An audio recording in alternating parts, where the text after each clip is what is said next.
All right, we are live, ladies and gentlemen, boys and girls, children over the age of 18. Welcome to episode 32 of the SmackTalk Wrestling Podcast, Crown Jewel Reactions. I'm joined with my amazing co-hosts. Once again, we got King of the Wrestling Trolls, King of the Yugis. We got Gonzo. How you doing, my man? I'm recovering after watching the Chicago Bears disappoint me yet again. Yeah, let's not bring that in. And once again, we got the king of the gaming Twitch world. We got AOK Gaming. Angel, what's going on, my guy? Not much, man. Not much.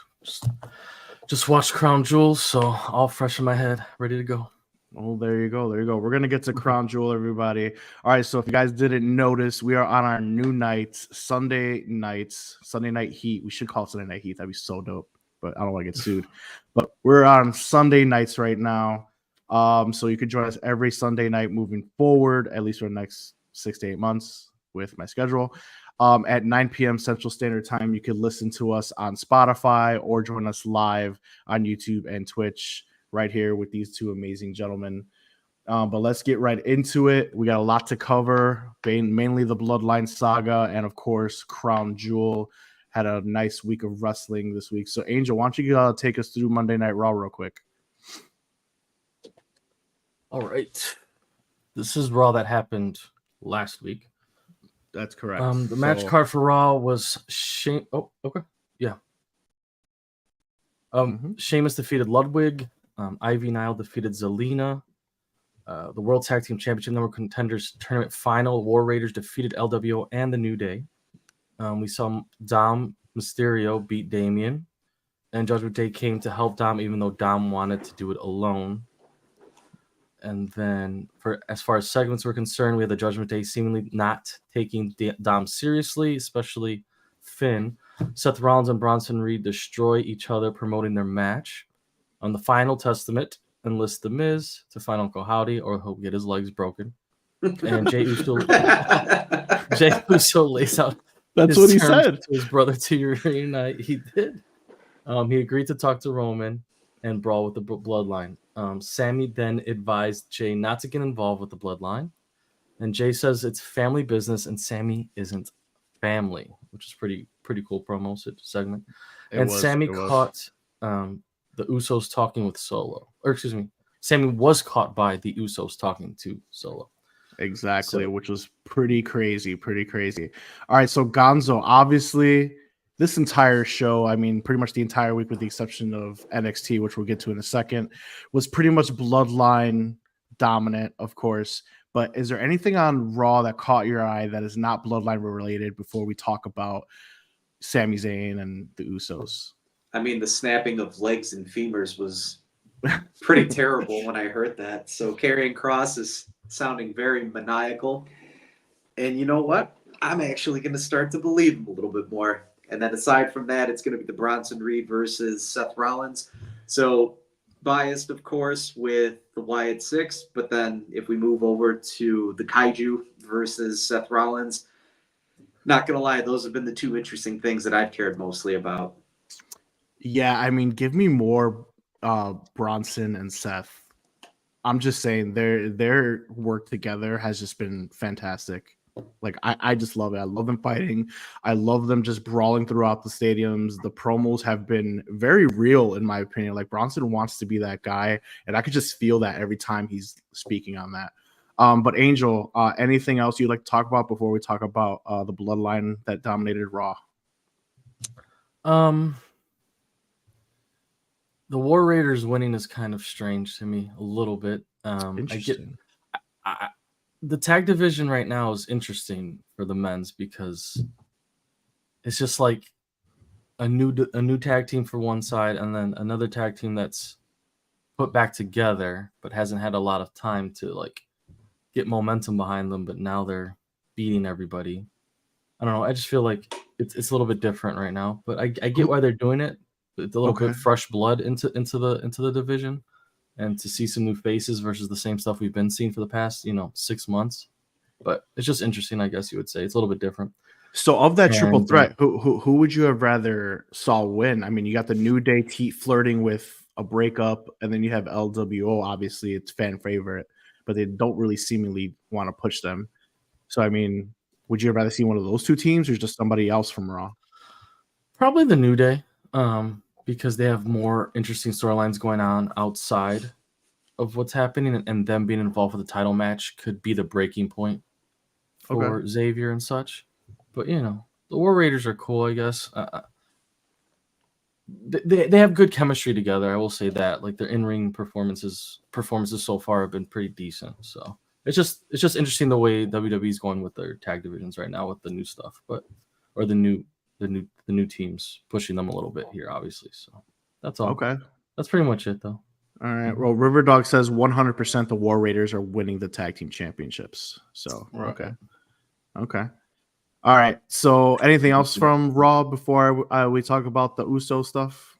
Did you guys find Finn's behavior strange in his little moment he had? I found the Judgment Day completely strange. I'm getting vibes of them turning on Dirty Another Dom. separation again? Another Yeah, insurrection? man. So It's you like- had Dom all of a sudden taking on the Damian Priest role of, I want to do this alone. I want to prove I could be a world champion. And they're basically snickering like, yeah, okay, guy. Like, you're not going to be world champion. Like, he doesn't have the support. And then I'm noticing these little looks between JD McDonough and Liv. Maybe it's just me overanalyzing things, but they just keep looking at each other like, yo, you see that shit? Like, yo, like, what is that about? Like, I don't know. It's all very weird. It's all very weird between Roxanne and Carlito, and like I don't know, everyone's interacting very strangely. They don't seem like a cohesive unit at all. Everyone's doing weird things. They're not like working together. It seems like it's a separation of the three Live people and then the rest of the group. I don't know. What do you think, Gonzo? What's your opinion on it? Well, Edge is no longer part of the Judgment Day. They booted that leader. Then we move forward with time. You have the Terror Twins that literally are now been officially removed from this group. So this group has gone through, 3 iterations now? 4 iterations, technically. Mm-hmm. I will make the argument that the original foundation and those that were in a position of leadership are no longer there. And you're starting to see people kind of go to the left, go to the right. You have odd individuals that are just coming into this group. Carlito was one of them. Now all of a sudden you have Mark. What's the girl's name? That's more the enforcer now for Liv. Raquel Rodriguez. So I know that the two, of course, have had history in the past, but all of a sudden you have her that's now being included into the Judgment Day, and you have a lot of different characters with different views and different wants, and I think that's on full display now. Where previous iterations of the Judgment Day was more about maybe 1 or 2 things, but now everyone has their own agendas and they're starting to drift away from the original cause. I mean, yeah, it seems you make great points. I just see like right now it all seems as though Dom's the one who's going to be axed out right now, with him seemingly having to prove himself, and him, like I said, just saying I want to do this by myself, and everyone just making it seem like he's a joke. And he's noticing that. And while they did come out and saved him, he was even still like, yo, I want to do it by myself, which is wash, rinse, repeat when it comes to Damian Priest when he was part of the Judgment Day. It's the same deal. So, I mean, I don't know. Riverdog stating Finn is going to go solo next. He has to be. That's what we want. I just don't know when it's going to happen. I know Angel wants him to be back in the title picture. That's for sure. That's his boy. Well, I think that's the angle they're going with. I think Mm-hmm. the idea was that when they broke up with the Terror Twins, it was Finn's position to take on the heavyweight title run, or the run. Like that was his. Even though he's the tag team, he was the tag team champ. Like that doesn't matter. Like he still wanted the heavyweight title to be his next target, and Liv skipping over him so that her daddy Dom can be the one. It's like the vision is not there that he thought it was going to be. Like she probably promised him all this stuff, and that's the angle they're going to go with. And it's Dom now getting boosted up and not Finn. So I think that's that's a very interesting statement. Because the Judgment Day's the Judgment Day's philosophy was always that we're all equals. We were always the ones that were like the forgotten ones, where there was no one above anyone, except everyone seems to follow that mantra that they have. But Finn has a problem with it because he feels as though if he's not in the title picture, that means he's being overlooked as a lesser than somebody else within the team because everyone's trying to push Dom now. Finn's like, yo, what's going on? It should be me. And if you're following that mantra of we're all equal, you're definitely not because you want to be the guy. You want to be the one making the decisions. So that's definitely what we're going to see. I mean, Finn is the one that's causing the turmoil regardless of who's leading, who's going for what. Finn is the common denominator here. And we're starting to see it yet again. So. It just seems like Liv is overstepping her power at this point now. Like it's her Judgment Day now, and that's she's the pushing problem. She wants to be the contender for the title, and so on and so forth. It's always her decisions, and I think that's what. Because Dom's kind of just like in the passenger seat. Liv is the driver here in this story. So I agree. Real quick, Derek the Guy, welcome, my man. Nothing better than kicking back and watching my favorite wrestling podcast. We appreciate you. Appreciate you joining every week, my guy. Derek the Guy on the Twitch. All right. Before we move on to NXT, so we did have like Angel recap some OG bloodline between the Usos talking. What did you guys think of that whole segment? I thought Jay laying out his terms on what it's going to be this time, I thought that was just cinema, bro. Being like, I'm not going back to this bullshit. You want me to help you? This is how it's going to be. No one's above everybody else. I thought that was just phenomenal. Angel, what'd you think? Yeah, Jay has been. I'm kind of skipping ahead just a little bit, but I have to say Jay and Solo have been the hottest, like the hottest stars in this whole giant story of WWE. Like they've been killing it between Solo and Jay. Like the way they've been speaking and just their roles in this whole thing. Like you said, it was just he's just been going crazy. He can't miss right now. Like he's going off. And that whole thing with Sammy and stuff, I thought it was interesting. I like the way they did it. I like the interactions with Jimmy and Jay.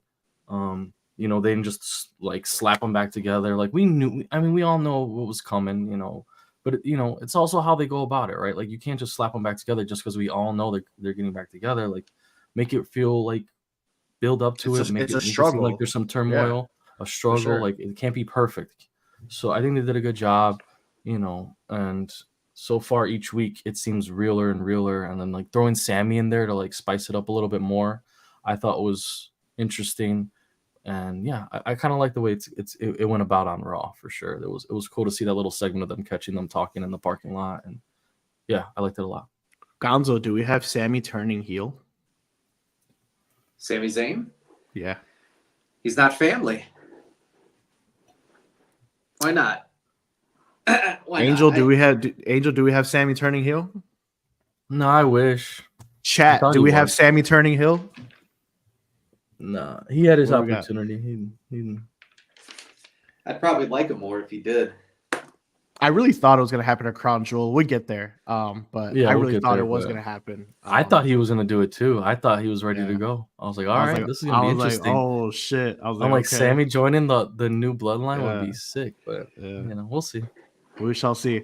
All right, guys. So if nothing else from Raw, we're going to move on to NXT. Take a little break from the bloodline-driven week. So NXT recap. We had Tatum Paxley defeating Wendy Chu in a casket match on regular TV. Loved it. Charlie Dempsey defeats Lexis King with his father, William Regal, in Lexis King's corner to retain the Heritage Cup Championship. Something notable happened in that match is that Lexis King, who was a heel when he first started, refused to use the famous brass knuckles, which ultimately led to his defeat. We had Zarya debut and defeat Brinley Reese in a absolute squash match. Post-match, we had Fatal Influence come with a promo.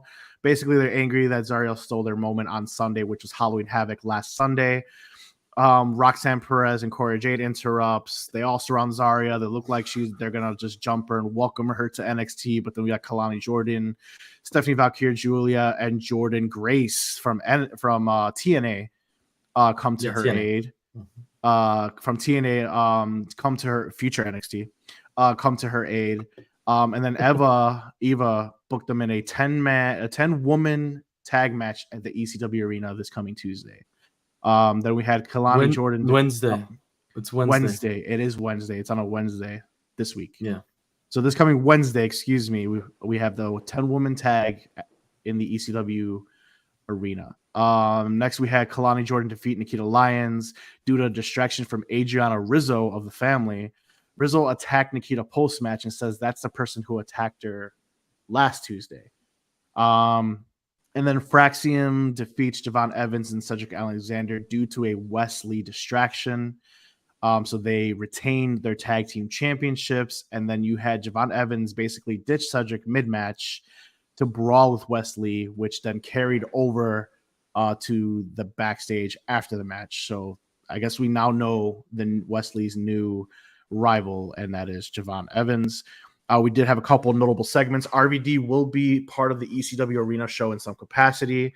Rhea Ripley was attacked by Liv and Raquel in the parking lot, and she sustained an orbital fracture and is out indefinitely. And it seems like that's legit. Yeah, she got that from headbutting Liv. Yeah. So she's out indefinitely. She is not having a good year, man.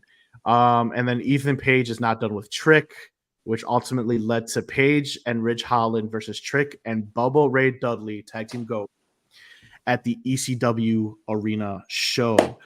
So that arena show is looking to be a pretty damn good show. Gonzo, anything from NXT that stands out to you that you'd love to highlight? Taylor Stewart, thank you for joining. What's going on? Something that I found was really good commentating was the first match of the night, which was the casket match. That, according to, if I understood this correctly, that was the first casket match on WWE production that did not include The Undertaker. That's correct. Oh, wow. I didn't know that. Mm-hmm. They said it, yeah.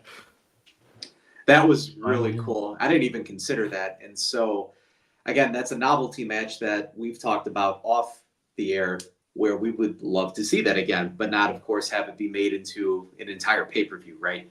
So that was really refreshing to listen to that.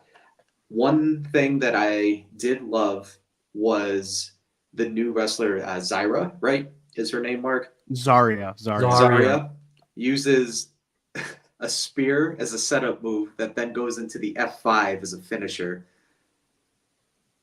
She finishes it differently too. She goes like the opposite of how Brock does it, which was I found that interesting. Either way, that is a very difficult move to actually perform, and the amount of core strength that you have to do in order to do that, I was actually rather pleased, but as you know, I was rather upset because I seen the spear again be used by another wrestler, but I was quickly squashed with the F5, so all is forgiven now. So speaking in WWE 2K terms, 2K. Basically the spear was her signature and the F5 was her finisher. So as long as she doesn't finish with the spear, I'm okay with it.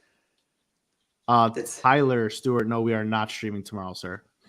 But yeah, so as long as she doesn't finish with the spear, then I'm okay with it. Her build-up has been fun, but we did get a squash match, which I do not appreciate. You guys know how I feel about that. But I'm going to give it some time because Oba won me over, and now I'm like all about Oba, you know. So we all know how much we love Oba in this chat right now. So, you know, I'm going to give it some time. But right now, I mean, don't feed me 6 weeks of squash matches with Zarya. Put her in something cool. So you got her in something cool with this 10-woman tag match. I like that. She's getting in with people that are established. So I love how they all surrounded her post-match of her first in-ring debut. And those were all notable people. That was not just some random person coming out there. You had Roxanne out there. You had Julia out there. You had all these notable women out there. So that's a positive for me. Angel, anything else you'd like to add as far as NXT? Okay. The casket match was really fun. Tatum and Wendy did a good job in that match for sure. The Dempsey Lexus King I just love Heritage Cup matches, even though I'm not a big Charlie Dempsey guy, and I'm definitely not a big Lexus King guy. But Lexus did pull off a work in that match when he hurt his knee, and I thought he was really hurt. I was like, oh, this guy, like the way it happened, and I don't know. I'm pretty sure he's okay, but like I don't know. At first, they got me. I'm like, oh my god, Lexus King, like he's not gonna be able to finish the match, but it was a good work.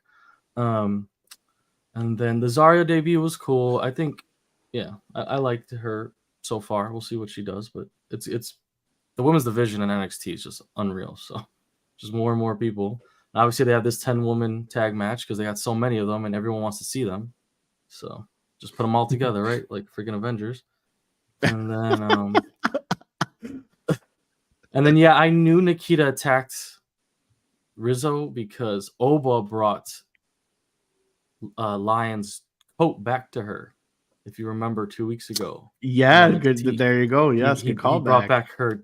I didn't get to talk about it. I think we didn't get to do a show last week. That's why. Episode. So, right. So I'm calling that back to that. I remember Oba bringing back that coat to her, so I knew they were connected. So they're going to be a little bit of a little team possibly in the future for that little rivalry. And then anything else? Oh, the Wesley distraction. I was kind of upset with that ending. I think Javon's character doesn't match him abandoning a match just to fight Wesley. It doesn't really fit his whole gimmick of being like the the bouncy OG, young OG. Agreed, but he's his character. Agreed, but he's playing off of what they keep playing that off about Randy Orton's advice. How it's okay for him to get a little crazy and okay for him to spin off. But that was Fraxium. He said that too. Oh yeah, no, he said that to Javon. No, he said that to Frazier. Oh yeah, you're right. Yeah, it wasn't Javon. No, yeah, it was Frazier. You're right. It's just because he had his match recently. That's right. Yeah. No, I get what you're saying, but I'm just getting confused. Yeah, you're right. No, you're good. Yeah, so you're right. Javon, it doesn't match. Yeah. I didn't like that the match either. A different angle, but I don't know. I wasn't a fan of it. We'll see what happens. Hopefully, it leads to something cool.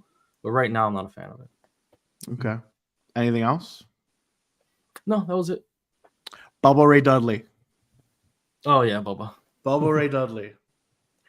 For those of you that didn't watch TNA in the 2000s, Bubba Ray Dudley is always forever known as the tag team specialist. But he was named as Bully Ray in TNA. Bubba Ray Dudley was an absolute phenomenal heel in TNA as a solo wrestler, former TNA world champion.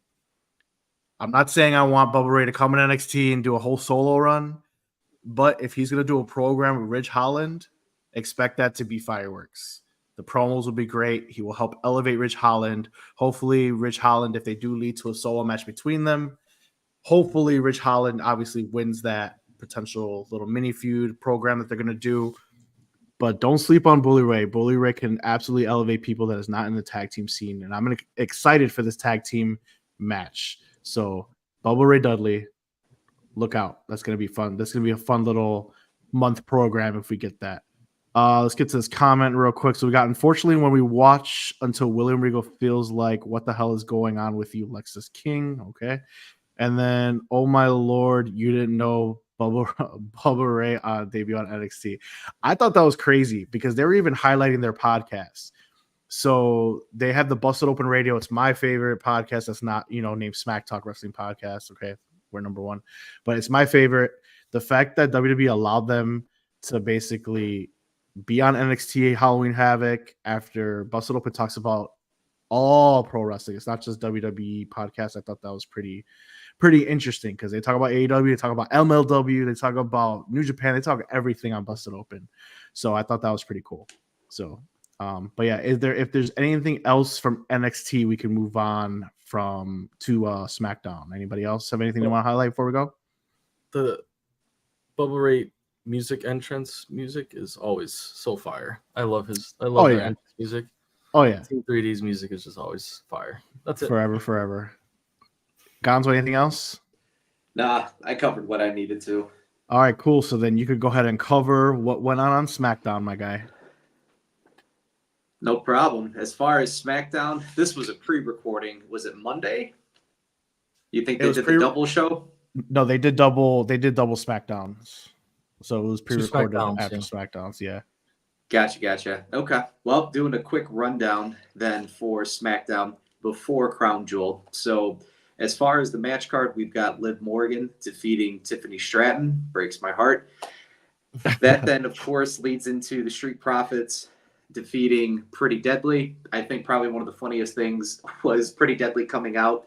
And if you're all very big into the musical world, it was the guy from Hamilton. He was the guy that they were actually speaking to. My wife was I had no idea. Okay. Yeah. My wife was the one that pointed him out. She got super excited, and so they of course brought their material, but back on track. That was pretty funny.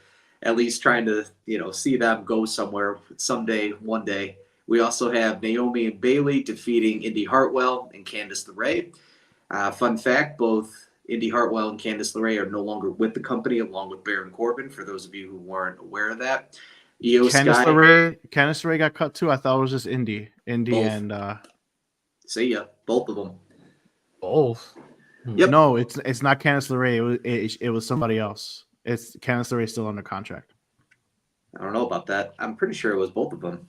Keep going. I'm gonna fact check. Yeah, fact check that for me. Continuing on, we've got Io Sky defeating Piper Niven, Lash Legend, Bianca Belair. From there, we got Cody Rhodes and Randy Orton defeating Imperium. Kevin Owens attacks them both post-match, which, of course, sets the stage for Crown Jewel. Notable things to consider here, we have the Motor City Machine Guns. They were confronted by A-Town Down Under. So next SmackDown, they are going to be, is it for a title shot, if I understood that correctly? No, they're on the Grayson Waller effect. That's basically, right. They're inviting them into the show, and they had a little funny segment because they were like, "You're going on the best talk show," and they're like, "Miss TV," and they're like, "Yeah, no. Yeah, that was actually really good. I enjoyed that quite a bit. I wanted to stop there because, of course, there's going to be more Bloodline stuff that we'll get to here in a minute, but I definitely just wanted to highlight those aspects from everything not named Bloodline. All right, so to clear up the recent cuts, the three highlighted ones were Baron Corbin, Indy Hartwell, and Tegan Knox. Candice LeRae is still under contract with the company. Got it. Okay. All right, so that is SmackDown Angel before we talk about more Bloodline because they dominate the show and the past 4 years of wrestling. Do you have anything on SmackDown that you actually would want to highlight and talk about? Yeah, Tiffy versus Liv. It was a cool fantasy match for cross shows. That was fun, I guess. The Cody Rhodes versus Imperium. I don't even know. That's such a weird. I mean, I get why they did it, but like pinning Gunther, like, I'm sorry, I'm kind of ruining the Crown Royal. Crown Jewel. Crown Jewel. I'm running the Crown Jewel segment, but I just wasn't a fan of Gunther losing 2 nights in a row. I know he didn't get pinned on the SmackDown episode, but I don't know. I just felt like it wasn't necessary to even have that. So you felt as though since we pretty much the whole world knew Cody was not losing that match, that you felt like Cody probably should have took the L.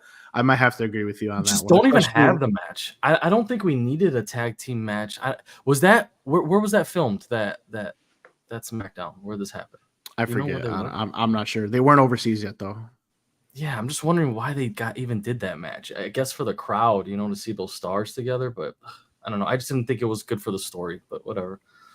I mean, you remember that's a tale as old as time as far as promoting a match that's coming up. Just like we had the Fatal 4-Way match with the women. You know what I mean? Like anyone that's involved in a match is what they do.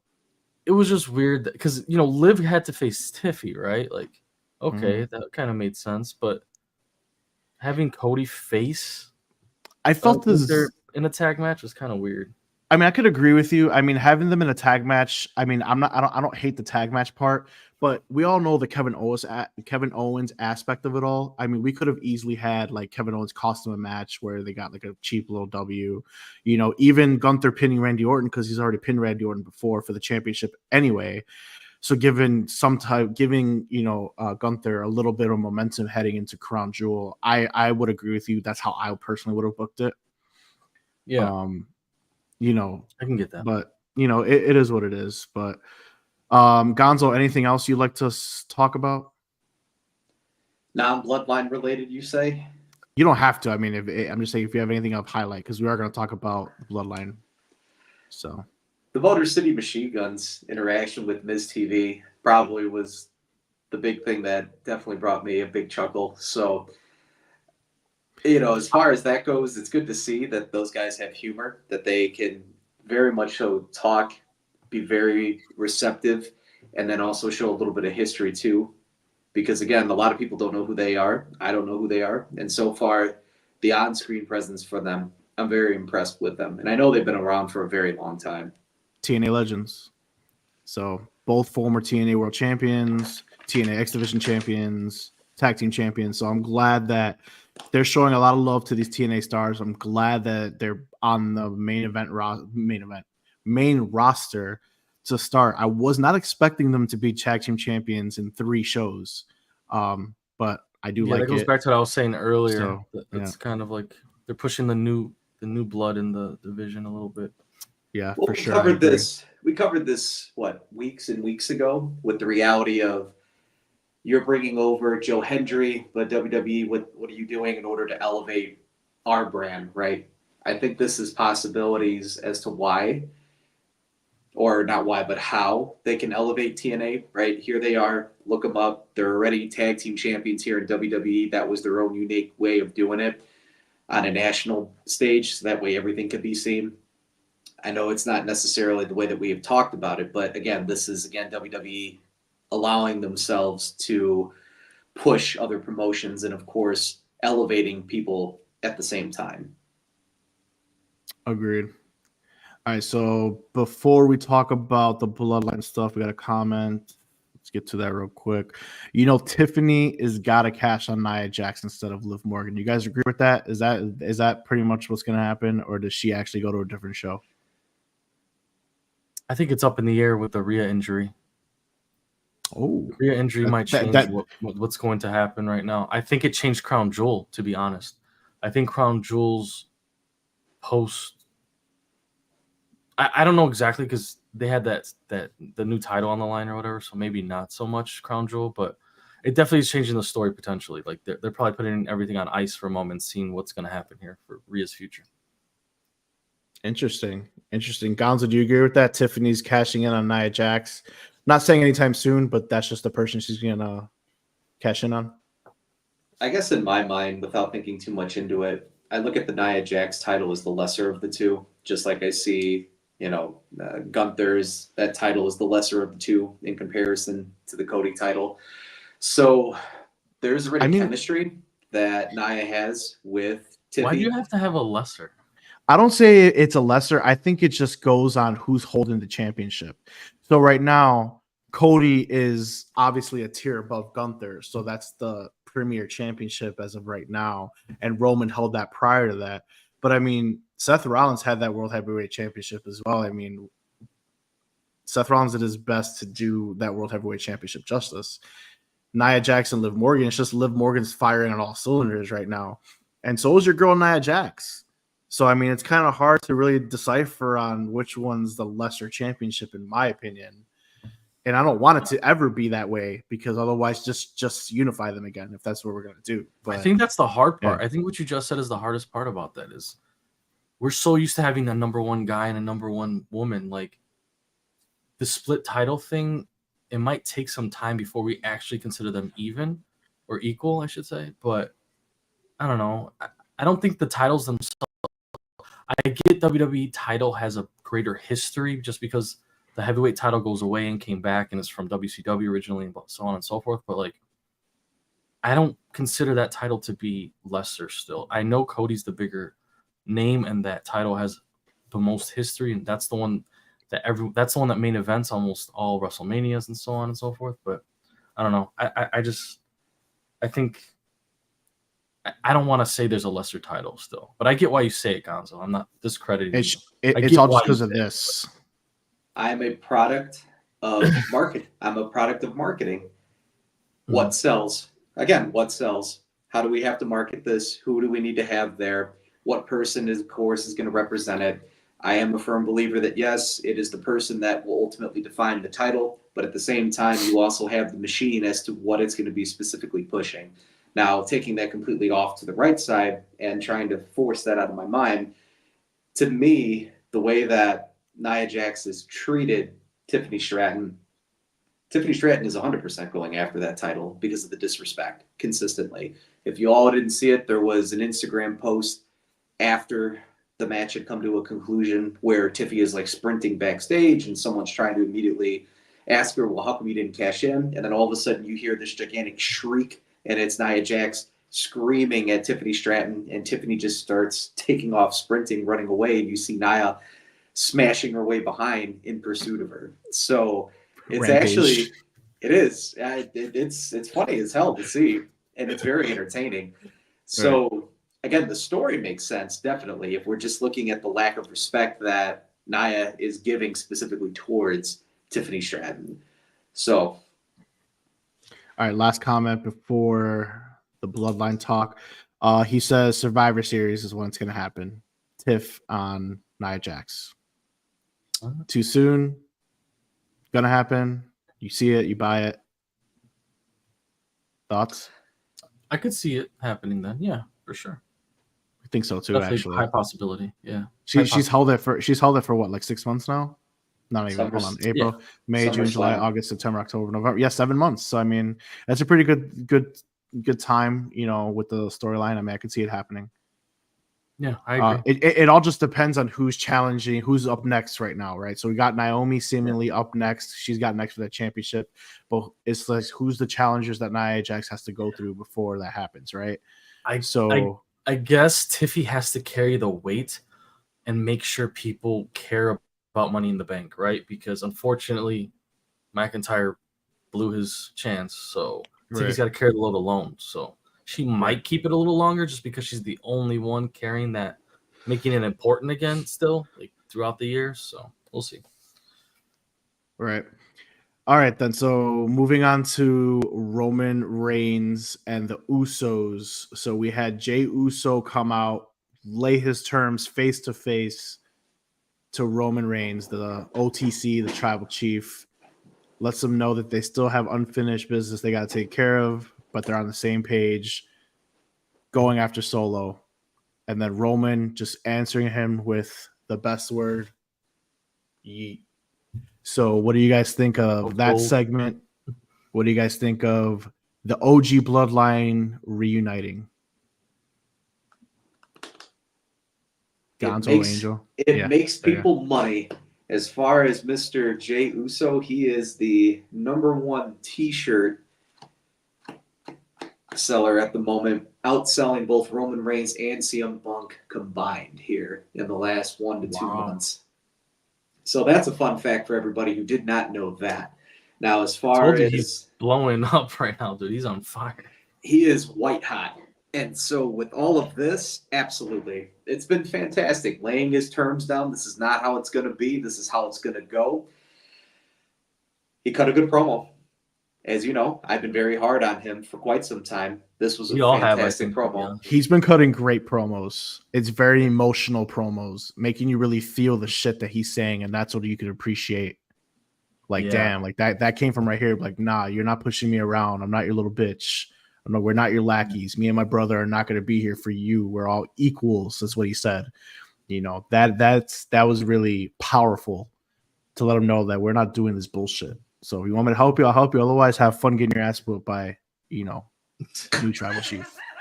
So I thought that was great, man. So presumably we're gonna get all right, we're gonna get the OG bloodline that includes Sammy versus Solo's new bloodline as of right now. But we do have that X factor of, is Sammy going to turn? Is he not going to turn? He's there talking to Solo. What did they talk about? We still don't know. We got to think that that's going to be a topic of discussion come Monday, even, since they're just show hopping right now. So because Jey Uso, Jey Uso and Sammy are both on Raw, they're technically Raw Superstars. That could be addressed this Monday. So we need to find out what was said. I'm very intrigued right now. Like Angel said earlier in the show, you can't just be like, okay, we're back together, everything's hunky-dory, even though Roman whooped our ass for years, but we're all cool. So it's all these little aspects of what if, or what's going to happen, or okay, laying down terms. So We even saw Sammy, you know, last Monday night saying, hey, you know, stay out of that family business bullshit. Like, forget it, you know. So maybe Sammy took that to heart, saying, oh, I'm not family. Okay, cool. Then I'm just going to go with the Tongans and, you know, but who knows? So anything else you guys want to discuss on SmackDown before we move on to our new Yeah, I game? want to talk about the bloodline real quick. Yeah, absolutely. It was pretty cool when Jay talked about how like they don't confuse us no more when he was talking to Jimmy. And That it's was like, great too. Yes. dude, like he was hitting right there. He was spitting some crazy stuff. That was awesome. Like he's like, they know who we are, they know who you are, they know who I am. Like they don't confuse us no more. Like that stuff was crazy. And Jimmy's music is pretty fire. I'm not gonna lie. Like I like that he has his own little entrance now. Like he's not anyone else too kind of vibes. Like he's not doing it the way Jay's doing it. He's still, you know, he's still the OTC's right hand man now. But I still like that Jimmy has his little individuality. He's talking a lot more too. Like he's got to say his promos. He's playing a little bit of a middleman between his brother and his cousin. But that's just so dope. Like working with your family and stuff like that. Like their story is awesome. It's just really I agree. Cool. One thing I want to add to the bloodline that just dawned on me. All right. We have the OG bloodline seemingly getting ready to reunite for War Games. Mm-hmm. We got NXT going to Philly for the ECW arena. There's no shot in hell that Paul Heyman's not going to be at that show, right? Like he's got to show up to that show. Dude, they haven't talked about the Wise Man in so long. I haven't even thought about him. They teased them last Friday. Not this past Friday, but the Friday before. Then they teased them because Roman was like, "I'm not a wise man. We don't have that person here." But like, if we're seeing Rhea Ripley getting her ass beat on Tuesday, so that means anything kind of goes, right? If you're NXT is definitely part of the stories now. Yeah, I agree. That's what I'm saying. If you're going to this iconic ECW arena, there's no shot that Paul Heyman, Hall of Famer, the guy when he comes by himself has the ECW theme as his entrance music. There's no shot he's not going to be at that show. And if he's going to be at that show, Solo's Bloodline's going to be at that show. Something's going to happen on NXT if Paul Heyman's there. But there's no shot. There's no shot that Paul Heyman doesn't even open that show, bro. There's no shot. Just to have that about him. Just to have that blew my mind that I haven't even thought about him. I've been looking at all the old school ECW guys, and I didn't even think about Paul. Like everyone is seemingly back into the fold when it comes to OG Bloodline versus new Bloodline. The only new aspect, obviously, is possibly The Rock, possibly Cody Rhodes. But everyone from the OG bloodline is in place except the Wise Man. Where is the Wise Man? And now you're going to this big show at the ECW arena, and you're going to tell me that he's not going to show up at NXT? I don't know, man. He's definitely.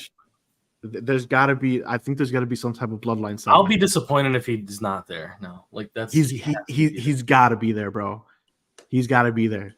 He has to be there. You're not gonna have Bully Ray and RVD there, and you're not gonna have fucking the Creator there. It's just it's not gonna happen. I don't know, but that's just me.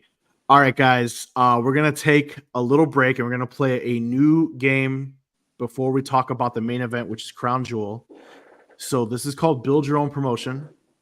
All right, I've done this on my TikTok page. If you guys want to go and follow pro_wrestling_kingpin, it really blew up on TikTok, and I'm bringing it to our show. We've been doing this for 32 episodes, and we're finally bringing it now.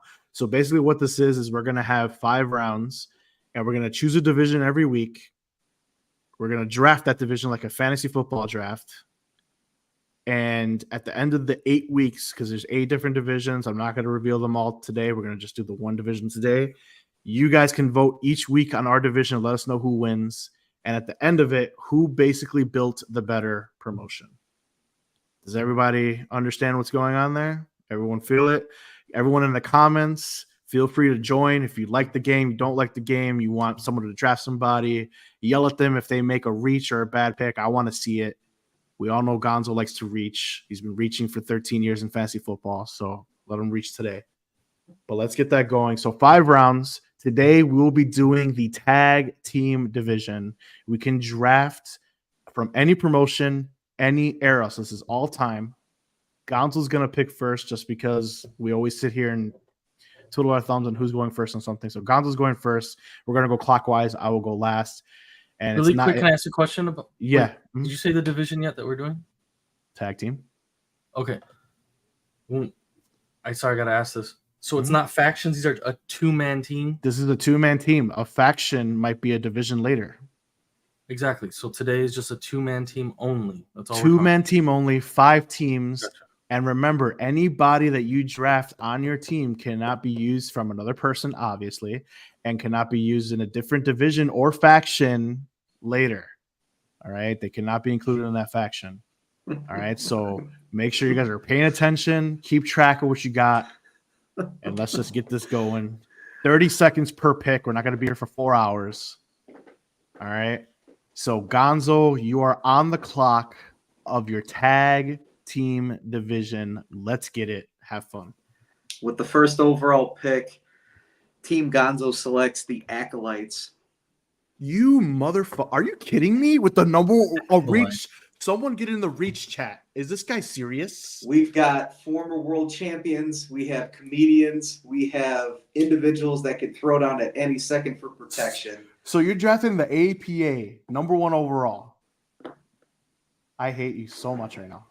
JBL, and Mr. Simmons himself. Dang. Wow. I'm shocked right now. Broke his arm with that reach. Oh my Lord. What the fuck is this? Yeah, get on him, guys. Get on him. that's awful. Wow. Not saying that they shouldn't be drafted. No, But number not 1 saying either. overall. Number one overall. That's Go crazy. ahead, Mark. You Pick can Team 3D. It's Make it actually predictable. Angel. It's actually Angel. If you pay attention to the rules, it's clockwise, non-snake. So Angel, with the second overall pick, what team are you drafting, my guy? I mean, While you think Tyler, yes, I do have an Instagram. It's pro_wrestling_kingpin. All social media, it's the same handle, okay? Oh, damn. this is hard for me. Show that respect. This is very hard for me. I'm gonna have to go Edge and Christian. Whoa, okay. Over the Hardys. I thought Angel's going Hardys all day. I was going hard. Though it was Hardys or Edge and Christian. I'm not kidding. But Edge and Christian to me, Okay, all even right. individually, like, oh, man, the Hardy Boys are one of my favorites ever. Oh man, I have to go Edge and Christian though. I So think that means he can't use them, either of them, in the future As for singles, anything. competitors, or a trio. That is correct. Tyler, once again, it's pro_wrestling_kingpin. Right. I'm thinking about other divisions for later for myself, so we'll see. I'm gonna go Edge and Christian though. Edge and Christian. All right. Well, I am going to be predictable. David can go F himself. I'm going with the most decorated tag team of all time. Yeah. The Team 3D, greatest we tag know. team of all time. 3D. The Dudley Boys. Yeah. As if there was any other pick. I gave you guys 2 opportunities to grab the greatest tag team and you didn't. I was not selfish. I would go last and you guys still messed it up. But go ahead, Gonzo. Who is your second team off the board in the tag team draft? Oh, I had a whole thing. Hold on, guys. It's draft time. There you go. Draft day. Draft day. All right, Gonzo. Who are you drafting? With the second overall pick, Team Gonzo is going to select where'd they Dudley go? Boys is a reach. I'm about to kick you off the stream. Are you kidding? This guy, who's the Contreras? You telling me? Are you kidding me? Come on, guys. They're the greatest tag team of all time. Come on, guys. Gonzo, go ahead. We're gonna pick the Legion of Doom for my second overall pick. LOD, that's a solid pick. And Angel got his teams. We already know where he's going now. So I'm already typing it in. I'm not even gonna let him. Yeah, you can continue. Are we going Hardy Boys?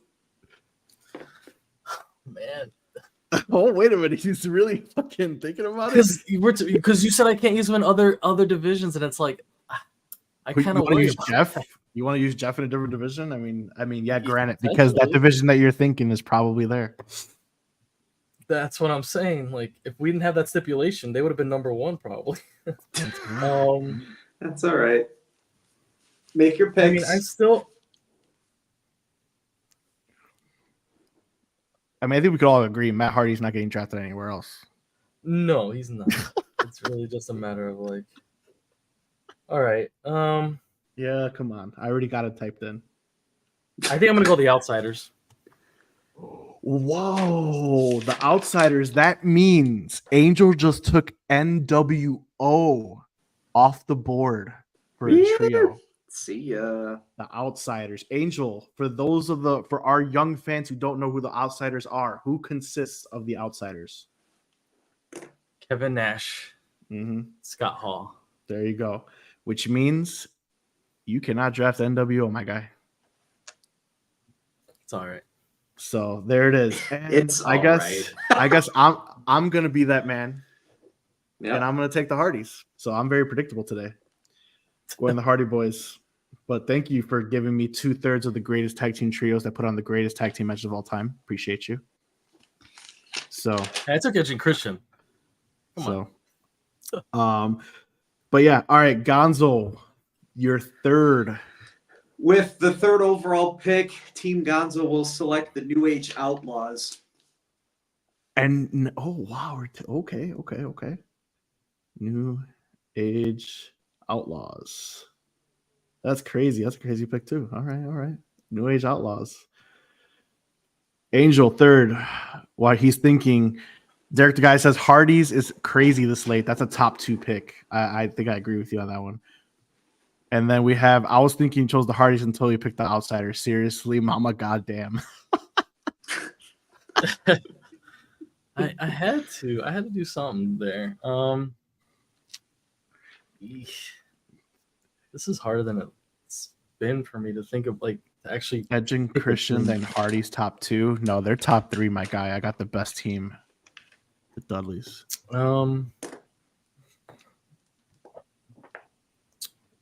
Once again, guys, just to reiterate, you could do any promotion, any era.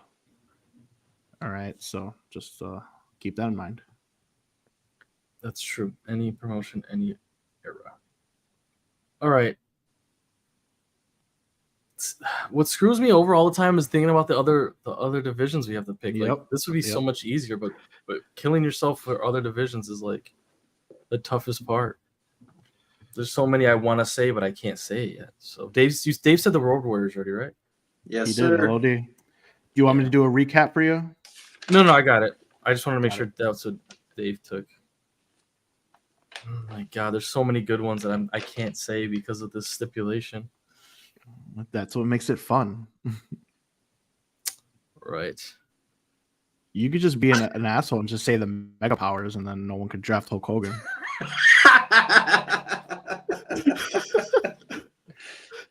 I'm gonna have to say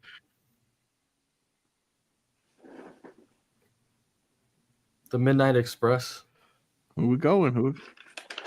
Whoa, the Midnight Express. Tell all the young ones That's who the Midnight Express consisted of. Go ahead, Mark. Who are the Midnight Express? A team that's not good, that shouldn't even be drafted. Oh, I'm gonna be honest. I'm about to piss off the elders. If any elders watching right now, I'm just letting you know. The Midnight Express. What's wrong with Midnight Express? Overrated. Dude, you're a Jim Cornette guy. I'm not a Jim Cornette guy. I don't like that racist prick. Can't stand him. I can't stand Jim Cornette, and I can't stand the Midnight Express. So, yeah. But for those of you that want to know who they are, Google them because we're not giving them time on this show. So my next there's pick, so many guys. Because there's so many amazing tag teams, but we cannot say them because you're gonna destroy your other divisions if you say 90% of these amazing tag teams. Go ahead. I want to hear your guys' next ones. Go ahead. Oh man, Mark has to pick. I'm thinking I got 2 on the cusp right now.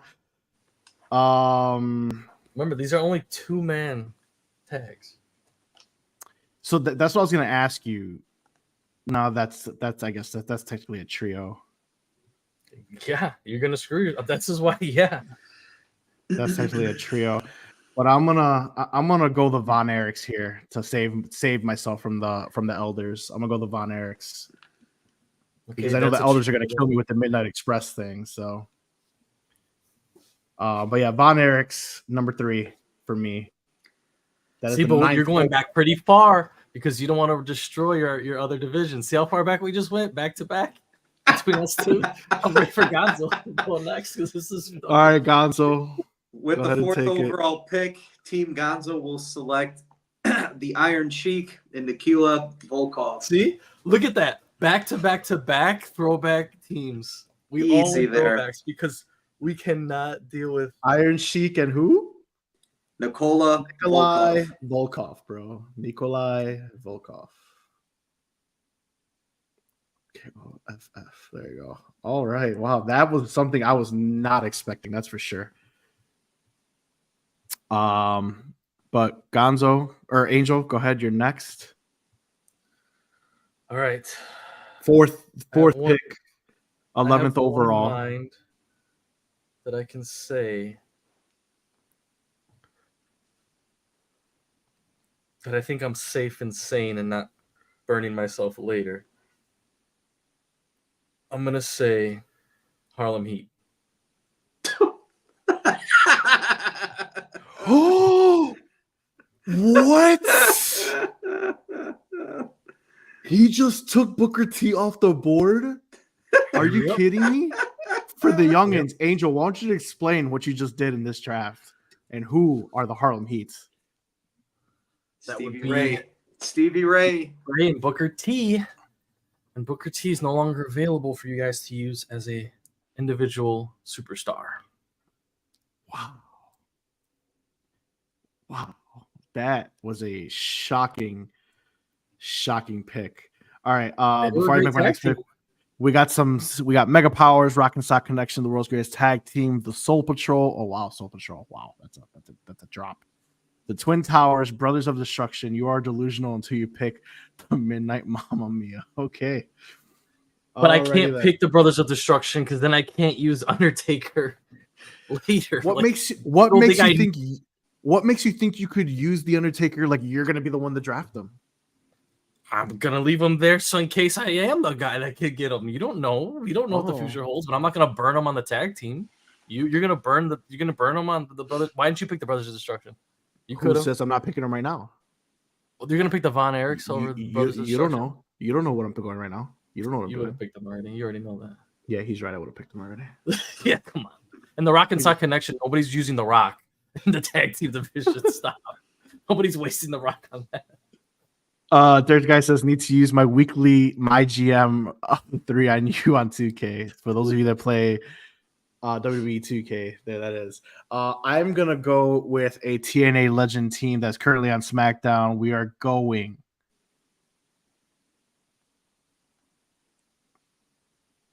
You're talking about? No, I know what I'm talking about. Hold on. I might change my mind. Hold on. Wait a minute. Oh, I thought you forgot their names. I was gonna say the current. No, I got their names. It's the Motor City Machine Guns, but yeah. Shit. No, you know. Oh, do I want to? You know what? Do I like them better? You know what? I do like them better. I'm retracting my previous statement. And I did not say their name officially. I'm gonna go with a current tag team in a different promotion. We're gonna go FTR. FTR AEW tag team. That's who I am going. You just fucked up. They were in WWE, weren't they? They were as the Revival. That's why it's FTR stands for Fuck the Revival. Seriously, that's what that is? That's what it stands for. I'm going to call them the Revival. So just to keep it consistent here. Is it the Gonzo's turn? It's Gonzo's turn. This is my last pick. This is your last pick. Oh, that's a lot of pressure then. Well, let's see here. Do I want to blow up everything in my promotion? All right. Well, let's see here. Mark Von Erich is the top highest. You're saying that that's the best team in my division? How dare you when you got the Dudley sitting right there? How dare you? Oh, all right. So just to recap then. So I've got You don't the like Acolytes. FTR? Come on. Oh, getting the hate. All right. So to recap, Acolytes, Legion of Doom, the New Aged Outlaws, the Iron Sheik, and Nicola. Let's see here. So I got 2 heels, 2 faces.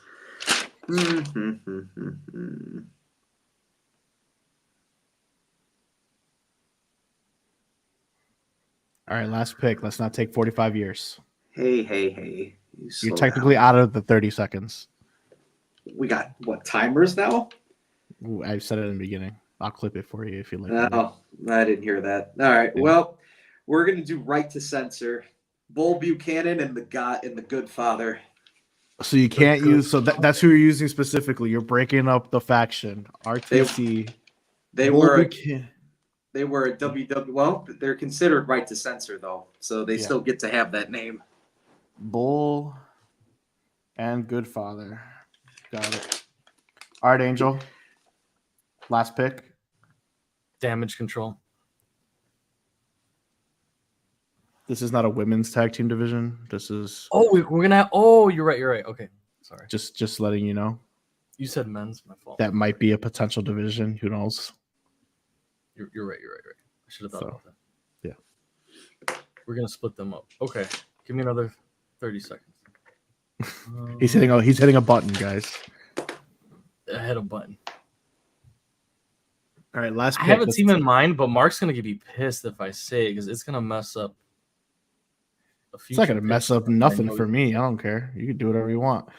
If you want to take them off the board, and I already know who you're thinking because I thought about it too. But if you want to mess it up, that's on you.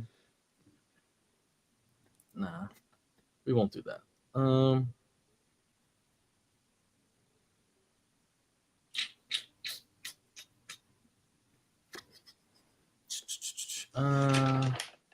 This is tough. All right, your 30 seconds is done. Pick a team.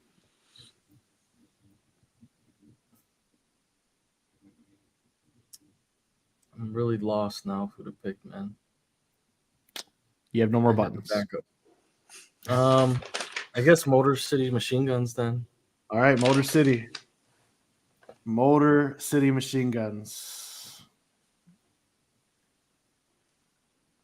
Angel, who was the team that you thought you were going to get? Or that you didn't want to mess up? Because it's not going to be my team, I promise you right now. Oh, the Young Bucks? Yeah, I mean. Oh, that's who you were going to pick? Yeah. Oh, that's kind of a shocker. I don't even think you like the Bucks like that. Okay. I would not be mad. I'm a huge fan of the Bucks, but I understand their impact on the. That's not who I was going to take. So I'm between my final two, and I'm going to tell you the team I'm not going to take first that we all left off the board because I'm going to take the second team. So just to reiterate, I was going to draft the New Day. So was I. And I decided not to. Too. So New Day not being drafted is kind of a shocker. And I'm going with my favorite tag team in a different promotion at the very last pick, steal of a pick. We're going the acclaimed Scissor Me Daddy Ass. You're coming to Kingpin's promotion as the final pick and the steal of the draft, in my opinion. The acclaimed. Because everyone loves the acclaimed. New Day better than the Dudley Boys, to be honest. You're done. You're done. You're done. Derek, the guy, you're my favorite. The New Day, though, the New Day is more than a tag team, so you would kind of hurt yourself. I mean, Biggie can't wrestle anymore anyway. Okay, neither can Demolition. Like, what are you talking about? You're right. All right, so that concludes our first draft. You didn't pick Beer Money. Nah, Beer Money is great, but that's the TNA tag team, guys. If you guys didn't know, that's Cowboy James Storm and glorious Bobby Roode in TNA. Yeah, the Acclaim's better than Beer Money. But yeah, all right. So Gonzo finishes with the APA, LOD, New Age Outlaws, Iron Sheik, and Nikolai Volkov. and Right to Censor. That is his tag team division. Angel finishes with Edge and Christian, the Outsiders, the Midnight Express, overrated. Harlem Heat, which is a big shocker, taking Booker T off the board and finishing with Motor City Machine Guns. And then Marc, that's myself. If you guys didn't know, that's my name. Dudley Boys, the greatest tag team alive. The Hardy Boys, the Von Erichs, FTR, and the Acclaimed. Hit us with the comments. Who has the better tag team division? And we will move on with this show. Look for these clips on our social medias as well. You could vote there. And next week, tune in for the next division, and we will announce that at the end of the show. So there we go. All right, moving on. Let's talk about it. Main event. Let's finish the show off strong. Crown Jewel. We had Solo's Bloodline defeating Roman's Bloodline. Something notably in that, Jey Uso came out with his own entrance, obviously rightfully so because of his yeet. You could tell that there's still animosity between them in mid-match. Roman's Bloodline was jumped post-match. Sami Zayn came out to help them, but accidentally takes out Roman. Was that really accidental? Who knows? Women's Tag Team Championship Fatal 4-Way match. Jade and Bianca retain against Metaphor, Damage Control, and Chelsea and Piper.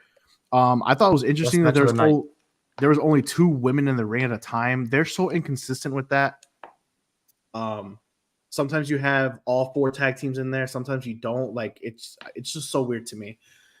Something notable in that match as well. Corey Graves teases a Jade and Bianca split with his entrance comment, meaning that he said in his comment, and I quote, "Their egos are all about themselves, that they still come out alone in comparison to the other members." So I thought that was very interesting. Seth Rollins defeats Bronson Reed in a shocker. Bronson says he's still not done with him. The Women's Crown Jewel Championship match, Liv Morgan defeats Nia Jax after Stratton comes out to basically clash in on both. Nia Jax was consistently distracted throughout the match. Raquel and Dom ultimately distracted Nia for the win. We had Kevin Owens and Randy Orton was officially waved off because they brawled immediately upon their entrances. The United States Championship match, LA Knight retains against Carmelo Hayes and Andrade. And the Men's Crown Jewel Championship, Cody Rhodes defeats Gunther in a actual wrestling match. Gonzo, I kind of know your thoughts on this, so we'll leave you in a second. Let's get Angel. What are your thoughts on the PLE? Overall, yeah. You don't gotta give me a rating, just like anything that you want to talk about the PLE. There were some highs and lows. Some parts were disappointing. Other parts were better than expected. I have to say, like, I just enjoy watching the women's division in ring so much more than the men's division sometimes. I don't know.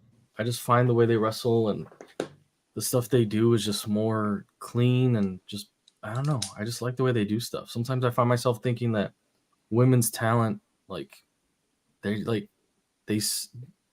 surpassed the men's talent sometimes when it comes to their spots, a lot of the technicalities in the ring, the storytelling they do in the ring. Sometimes it's just better. I don't know. So I found the women's matches to just be way more fun to watch, the actual matches themselves. But it was a fun PLE, and it was better than I thought it was going to be as far as what the main attractions were. The most disappointing thing I will say, which kind of stunk for me personally, was the Bloodline match. There was a lot of lows in that match for me, from the way I was viewing it. And I thought it would have been a little bit better for that.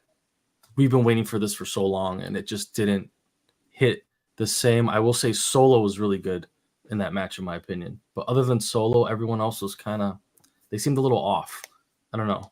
That was my opinion about that match, particularly. Did you want to say something? Go ahead. No, I'm just listening. Okay. All right. Sorry. And then the tag match was my favorite, the women's tag match. I get what you're saying, though, about the whole who's tagging. Like, are we having 2 in? You know, can they tag each other? Can they not? It's kind of a weird mismatch. It's just so inconsistent because we've seen these matches a lot. And, on the men's side, all of them are – there's one representative from each team at the same time for the men. But then the women only get 2 representatives in there from any team. So it's like, and they could tag each other. It's weird. Like when they yeah, get to like a corner, I just but rather sometimes have it a does fatal create interesting 4-way. spots though. Yeah. Like that spot where Chelsea didn't know she wasn't tagged in, and Mhm. like she was getting beat. Dude, by the way, Chelsea got smoked in that match. Like that Oh, girl yeah. takes some bumps. Like they hit every finisher on her, and she kept going. Like I love Chelsea now. I think she's I a wanted them to freaking win. workaholic. I wanted them to I win. know, dude. Like Yeah. she's crazy, but yeah, I just enjoyed that match a lot. Damage control is really good. I think they had like one botch of that whole match, and it was still really good. Like of all the spots they did, all the leaps they did, all the storytelling. I love that match. Bronson versus Seth was fun. I think they do work well together. And I don't know if they're done. We'll see what happens in the future with like Definitely not. McIntyre and Punk coming back and stuff like that at some point. So I we'll mean, see what, if they keep pushing it. Bronson Reed was mouthing off to him when he was walking off. If you could remember that, he was saying, "I'm not finished with you yet," and Seth was like, "What the fuck's wrong with you?" Like he mouthed it. Yeah, I know. I saw that. I saw that. Yeah, that was pretty cool. And then the Kevin Owens Randy Orton.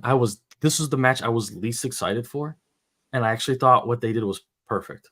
If they were gonna have this moment, I didn't even want the match, and them just scratching the match, and just them beating the hell out of each other for a few minutes before the United States match, I thought was great. I thought that was perfect because I was not excited to really watch another singles match between these two. Like it just wasn't that exciting for me. I think the way they did it was perfect.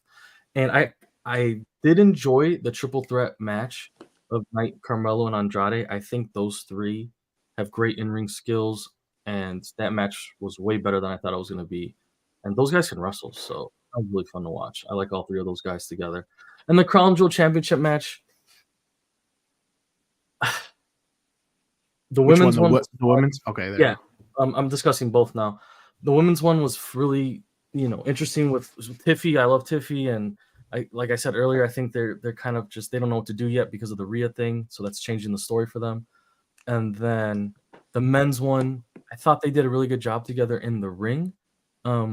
It's just there wasn't enough there for me as far as like their animosity towards each other. I guess like it's a face and a heel, but I don't know. I guess it's just what the match is, right? They wanted to show off this new belt, which is ginormous. You see when it was on Cody's waist? Oh my goodness, that thing is giant. I think it's cool that they got rings. And it was cool that Liv and Cody were out there together. And the way Liv won was interesting, I guess. It's the only way she's gonna beat Nia. She's never gonna beat her one-on-one. And Cody reversing the choke into a pin. Into a pin. I understood why they did it because they're both at the top of their game. Like if you were to just have Cody win just totally clean, it would put Gunther, and Gunther just lost him, like I said, on the SmackDown before, even though he didn't get pinned. But I guess that's the best way you could do it, right? Like Cody didn't really beat him, and Gunther's like, damn, I almost had him. He was about to pass out, so on and so forth. So I thought the endings were cool. Some of the stuff was cool, like as far as this whole new Crown Jewel thing. I don't know. I guess it was better than expected. I didn't mind it as much. I thought it was going to be much more lame, and it wasn't as lame as far as these title belts and stuff like that. I don't know. Maybe it's because who won. And I thought the arena was really cool with the big pillars, like the setup they had. That's really cool. But yeah, that was pretty much it. The crowd was sometimes popping, but then sometimes not, especially in the women's matches. I don't know why the women's matches they weren't as vocal. I didn't get why the crowd was so silent during the women's division matches, but I don't know. That's all I got. Gonzo, go ahead.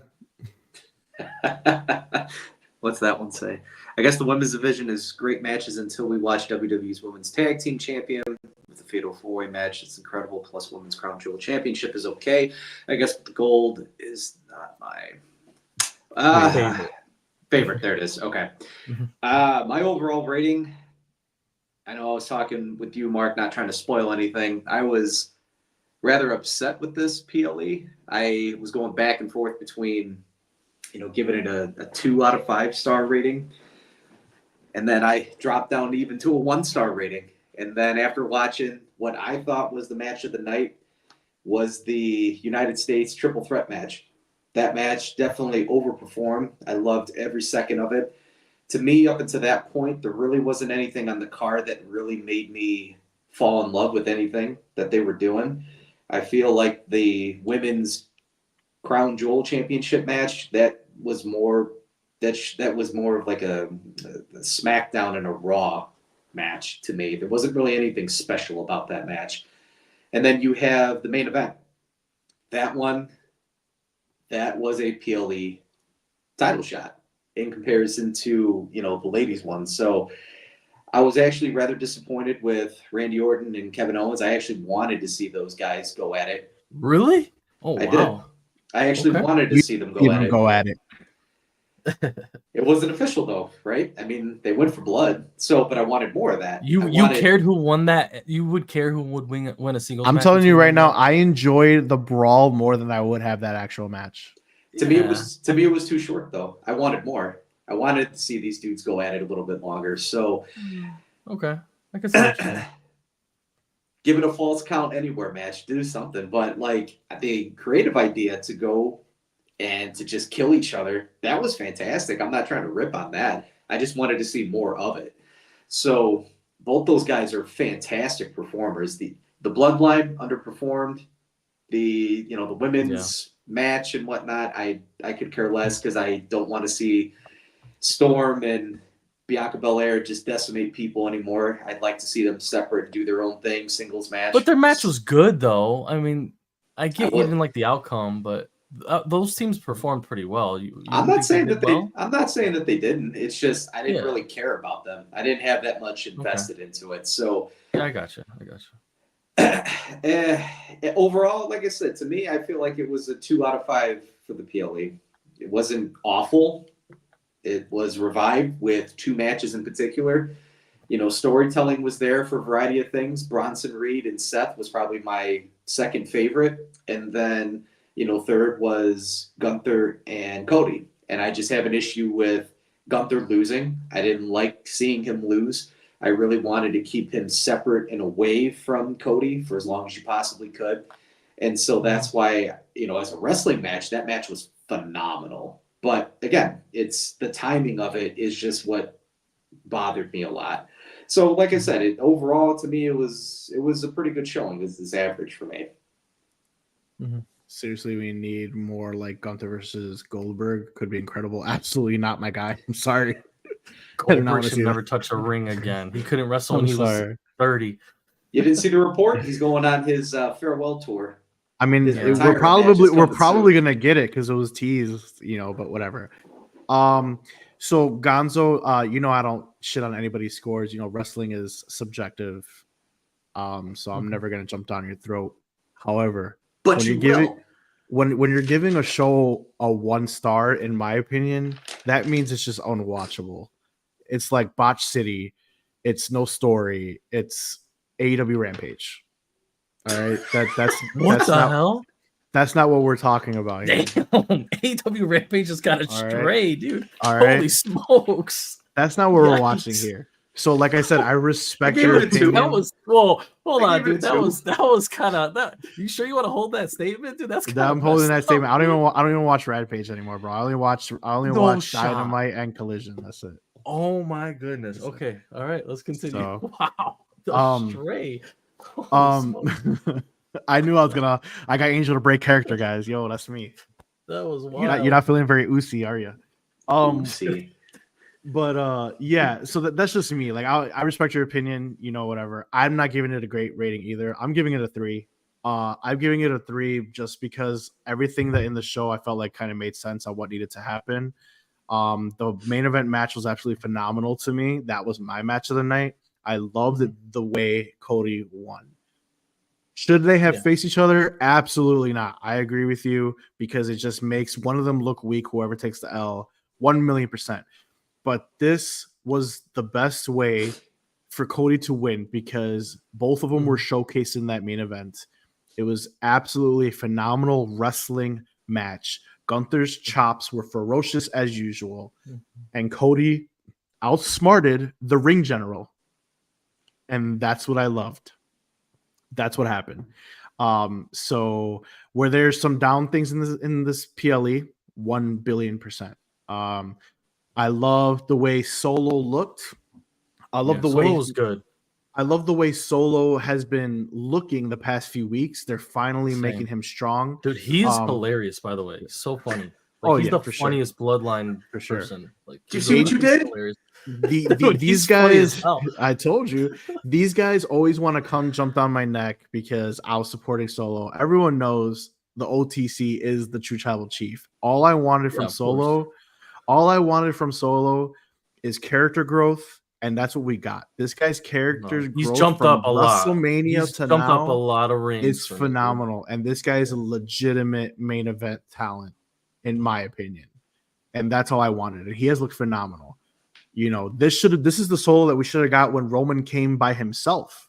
Because Roman coming out like he's freaking Superman, just killing everybody, that made them look weak. But they definitely did a course correction here. And Solo and his bloodline look unstoppable, and that's what I wanted to see. Otherwise, why do I want to see them in War Games if Solo's team looks weak? But Solo's team does not look weak. I felt as though they should have went over, and they did go over in this match. And that was great, which is why I'm not rating that a bad match. I mean, the match is good. The women's tag team championship match was phenomenal too. Very, very surprised at that match. I just hate, like I said, only 2 women. It's just so inconsistent with these tag championship matches. I need them all to have the same rules. You're either going to have all representatives in there, or it needs to be shared across the board, because it's just like they pick and choose when they want to do that. Seth Rollins and Bronson Reed. The internet wrestling community is absolutely shitting on Seth Rollins winning this match. They said that Bronson Reed should have won. I do not agree with that whatsoever. Bronson Reed's story has always been, I want to prove that I could hang. I want to be the guy that is main evented at WrestleMania. I want to be the guy that's main eventing on show after show and fighting the top tier talent. Him losing only helps him grow more, because he said he is not done with Seth. And he's going to keep going with Seth until he proves that he is the guy, that he has an it factor. And that's why I'm not mad at that decision of him losing. It wasn't even a clean win anyway. Exactly. Honestly, yeah, go ahead. Either one of them could have won. I don't think either of them going over changes their story or their trajectories, like as far as either of their futures. I think they're good where they both are. Even if Seth lost that match, I don't think it would have been a big deal either way. Personally, exactly. That's what I think. Exactly. Yeah. That's why I'm not mad at the decision. I just think that the storylines were driven, which is why I can't give it less than a 3. The women's crown jewel match, I did not like. I understand why it happened. It is kind of how I predicted it. If you guys looked on my social media, between the 2 matches, the 2 crown jewel matches, Cody was 100 billion% winning, because he's the golden boy of the WWE right now. There is no shot that Cody was losing to Gunther. So you can't have both winners on the show. So we knew Liv was going to win. And the way Liv was going to win is how she always wins, is with the distraction with Tiffany. So that also made sense to me as well. The triple threat match of I'm sorry, I'm blanking out. The United States Championship triple threat match. Yeah, the US Championship match, I thought was great too. Angel hit it on the nose. They have tremendous chemistry together. However, this has nothing to do with a rating. This is just a personal preference. I felt as though either Carmelo Hayes or Andrade should have won that match. What? Yeah. I think LA Knight to lose the title? Yep. I think LA Knight should have lost it, so then they could just continue on with this fighting. Because now LA Knight, you're like just handing it off to each other kind of situation. Yeah, because now LA Knight just shit on both of them, and it's like they have this still. He technically ruined the Game 7 match, right? So it's like, why should they even do the Game 7 match? Because he just beat them both. Right. So what's at least he didn't pin them both, because they kept trying to pin both at the same time. Oh, I agree. I if he agree. pins both, these guys should just get cut at this point. Like, they're never gonna. I agree. Get another shot at this. I agree. But like I said, so why should we get a game match 7, Game 7, whatever you want to call it, when LA Knight beat them both? So now basically, I need a new contender. I beat them both. Why should I face them again? But that's just me. And the Randy Orton and Kevin Owens Angel hit it on those. This was perfect. I don't even need to go over it. Didn't want to see the match. This is more enjoyable than the match. It's more personal. It gives them something both to do. So that's just what it is. But 3 out of 5. 3 out of 5 based on storytelling and things that should have happened. So but 1, that's a little egregious, my guy. But that's just me. I said 2. So, oh, you upped it to 2?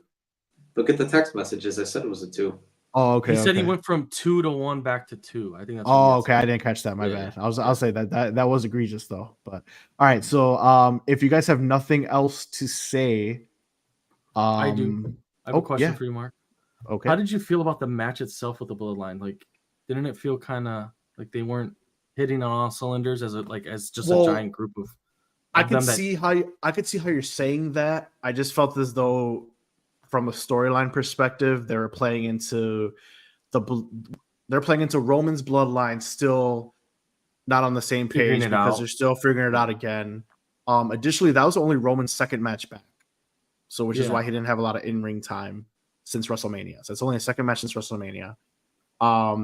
Like I said, so Jay still figuring out. I felt like they played more story as opposed to in-ring action. It was playing off the story, off everything, which ultimately made it suffer. That pin Jimmy didn't get in the ring for on time.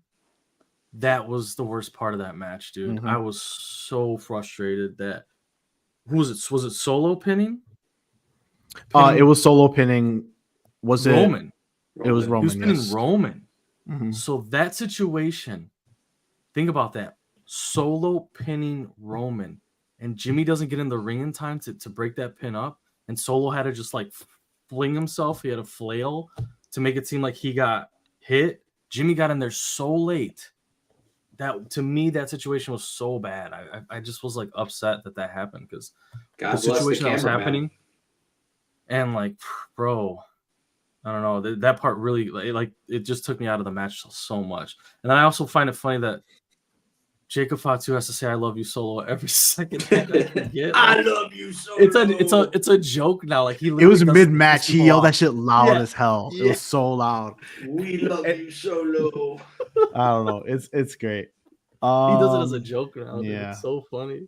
But yeah, I just felt like though, like to answer your question, like I said, it was just more storyline driven as opposed to match quality, and I'm not gonna knock it down for that. But yeah, it's all just playing the story leading up to the Bloodline War Games. That's what we're doing right now. Yeah. But yeah, so if nothing else, we could move on to our. Oh wait, hold on. I'll read the last comment. Oh, okay. It's kind of hard to read all your comments, guys. I don't want to interrupt people's thoughts, but here's the last comment. It says, unfortunately, between Randy Orton and Kevin Owens is literally unbelievable. It reminds me of Braun Strowman versus Bronson Reed. It did. Between up and down, friends and foes, it really was making me crazy until it wasn't over. So yeah, I mean. It was just a great spot. So I rather have that than the match between them. The match, I feel like we wouldn't have got what we gotten if they would have. The match would have just been, nobody was interfering. Cody wasn't coming out. Like, it was just gonna be them two beating each other up. I'd rather see them beat each other up with chairs and jumping off Shane O'Mac spots. That match will happen. It's 1,000,000,000% not over. Yeah, I mean, you saw the brawl. So we're gonna get it. So yeah. All right, guys. So that concludes the Crown Jewel roundup. Unless you guys have anything to say about Crown Jewel, no. Did you like the belts?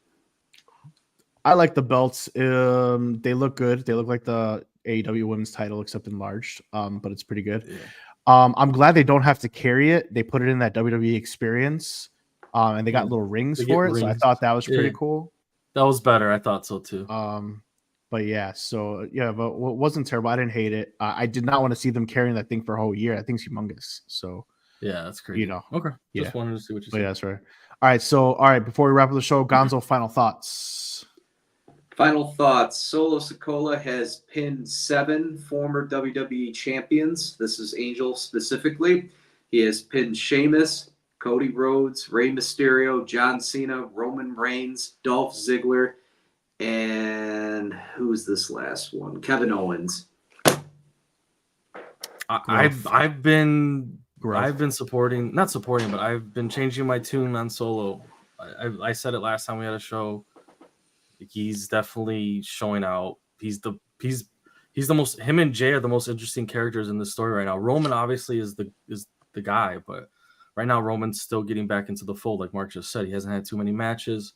A lot of his segments are pretty short. He's getting back into it. That's part of the story. But mean, Solo and Jay are the best parts of this story right now. Jimmy too's been good, so I'm enjoying Solo. I am. So I'm not gonna knock it or make fun of Mark or whatever. But say I it love with you, us. Solo. Thank you. We love you, Solo. We love you, Solo. All right, Angel, final thoughts before we wrap it up. Nothing else, I guess. Yeah, I'm good. All right, I don't cool. have anything right now. Final thoughts for Mark, Pro Wrestling Kingpin. Watch NXT. The wise man will be there. All right, guys. So once again, join us every Sunday night for the Smack Talk Wrestling podcast. But until then, you can find my homies on social media. Gonzo, tell us where to find you. As far as me, it's going to be raising_personalities. That is going to be basically on everything except X. Instead, it's going to be David_MA_LCPC. For those of you who are unfamiliar with what the little letters mean at the end of my name, I am in the state of Illinois licensed to help people with behavioral health and addiction complications. And so with that, if you have questions or concerns, definitely feel free to reach out to me on the different platforms. A lot of the times I'm mostly on Instagram and then also not Twitch, but I forget what that other one's called. X? No. What's the streaming one that I usually do for Yugi? Twitch. Is it Twitch? You're on Twitch. Twitch. Yeah, you're on Twitch. Oh, I thought it was a different platform for some strange reason. No, it's Twitch. Yeah, Twitch. But yeah, that's just, again, where you can find me. Talk wrestling, talk other things that are not necessarily wrestling related. So. All right. Cool. All right. Angel, what do you got going on? Where can we find you? All social medias right here, _OK Gaming. Specifically streaming though, live streaming on Twitch and Kick, same handle. You can find me there. We play a lot of 2K lately. Marc's playing with me. Find me on there, playing Siege, other games we got going on. And me and Marc been playing Pokemon the Pocket game on mobile. Pretty interesting game. Very Yugi's with Dave. So yeah, always find me gaming on there or tweeting about the Bears sucking.